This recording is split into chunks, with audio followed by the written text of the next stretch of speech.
What separates the people who win from the people who get replaced isn't just checking off tools or tactics. After digging into what the smartest minds in tech and AI are actually saying, people like Sam Altman, Andrej Karpathy, and others, it's clear, to actually win in the AI era, you need to master 3 core abilities: the ability to build, the ability to adapt, and the ability to monetize. This isn't a skills checklist, it's a strategy for becoming wealthy and undisruptible, no matter how fast AI evolves. And if that sounds familiar, it's because we've seen this playbook before. When the internet first took off, the same core strategies built the biggest winners. AI is the new wave, but the framework to building wealth hasn't really changed. One of the best people at breaking this down is Naval Ravikant. His framework for thinking about leverage and wealth building applies just as much in the AI era as it did in the early internet stage, and I'll be referencing his ideas a lot in this video. So let's break down these 3 core abilities and how you can use them to make sure that you are not the one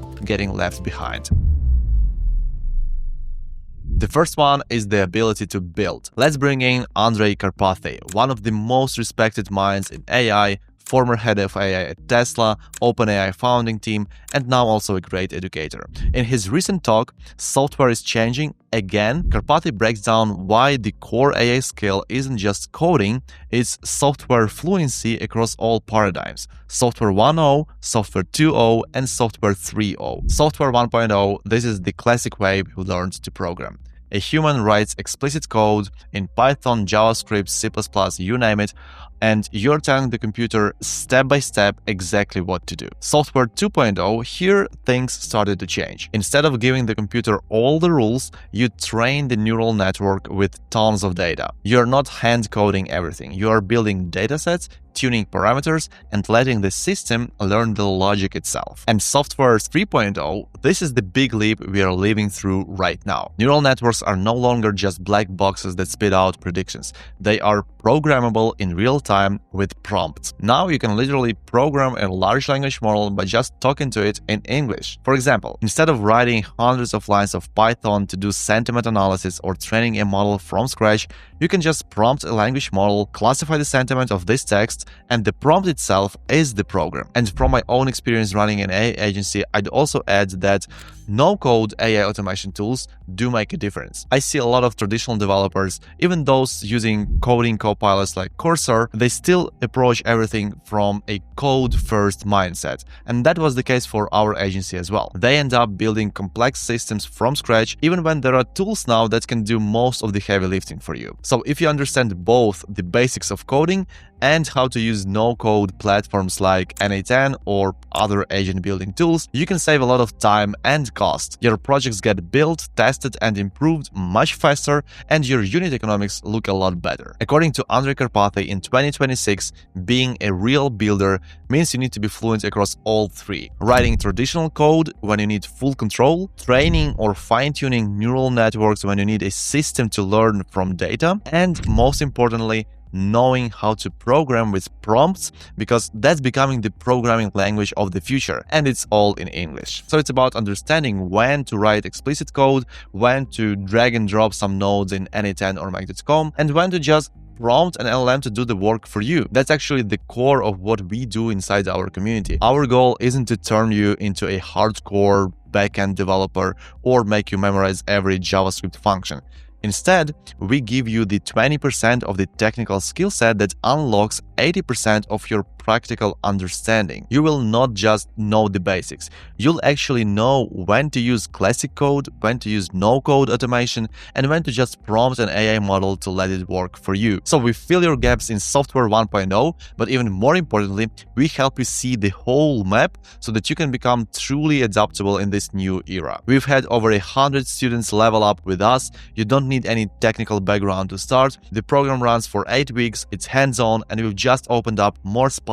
So if you want to get that edge, if you want to be more than just another AI user, check out the details and join us. I'd love to see you inside. And to wrap up this first ability, build, there are really 4 core skills that you want to focus on. Number one is to learn the basics of software 1.0. This means knowing just enough traditional coding so you can use AI coding copilots like Rapid Agent or Cursor effectively. Number two is to get comfortable with no-code AI workflows and automations. The best tool for this right now is n8n. I've got several tutorials on my channel that will get you up to speed even if you're starting from zero. This will let you stitch together apps and automate processes while making the LLM calls in the background. Number three is to understand API integrations. This goes hand in hand with the first two skills. You simply can't build anything decent with n8n or most other automation platforms without knowing how to set up custom API connections. The good news is it's way easier than it sounds, and I've got a dedicated video that walks you through it step by step. And skill number four is to master prompt engineering. This is huge because prompts are now the programs that direct what AI actually does for you. But prompt engineering isn't just typing instructions to ChatGPT. It's about testing and refining how you talk to the models so that you can get consistent, reliable results. If you want to get really pro with this, check out tools like Promptmetheus. It lets you break down prompts into logical blocks, test them across different models, and actually see what works best.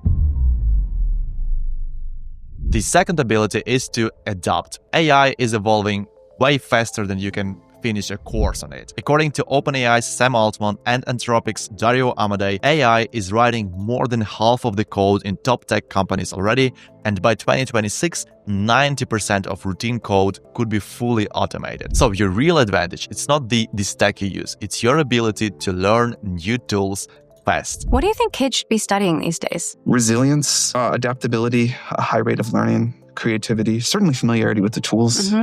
So should kids still be learning how to code? Because I've heard people say, don't need to learn how to code anymore, just math, just biology. I'm biased because I like coding, but I think you should learn to code. I don't write code very much anymore, although I randomly did yesterday. But learning to code was great as a way to learn how to think. And I think coding will still be important in the future. It's just going to change a little bit or a lot. We have a new tool. This is why the second block is adapt. Honestly, I realized this firsthand. If I'm not paying attention for even a couple of months, I feel totally lost. New tools are coming out all the time. Just look at Lovable and all the new vibe coding platforms. There are new models being released every few months, each one better than the last.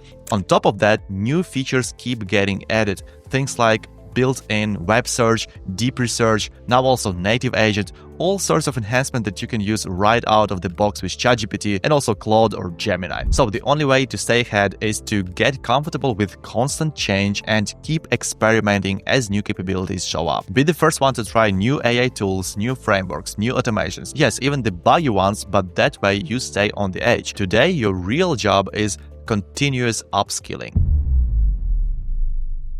The third ability is to monetize. Now, here's where most videos stop, but this is the most important part. Let's bring in Naval's philosophy. In tech, becoming wealthy is not just about being skilled.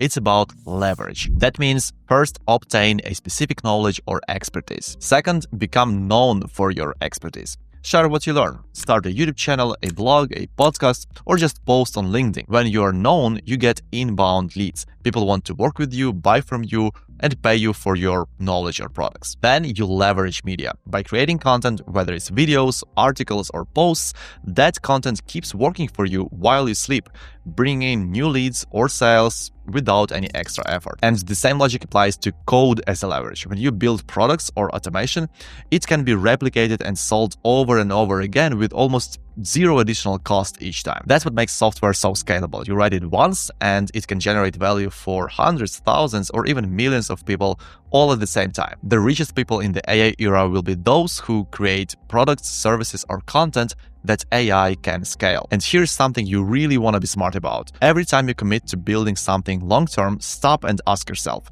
what is your belief about where AI is headed? Are you betting that LLMs are going to keep getting better and smarter? Personally, I am. I am betting on AI getting more advanced every year. That's why when I think about what to build, I want my products or services to become even more valuable as LLMs improve, not become obsolete or get replaced by the next update. You want to build things that upgrade with the tech, not things that get wiped out every time there is a new ChatGPT feature or model released. So the final formula is actually simple.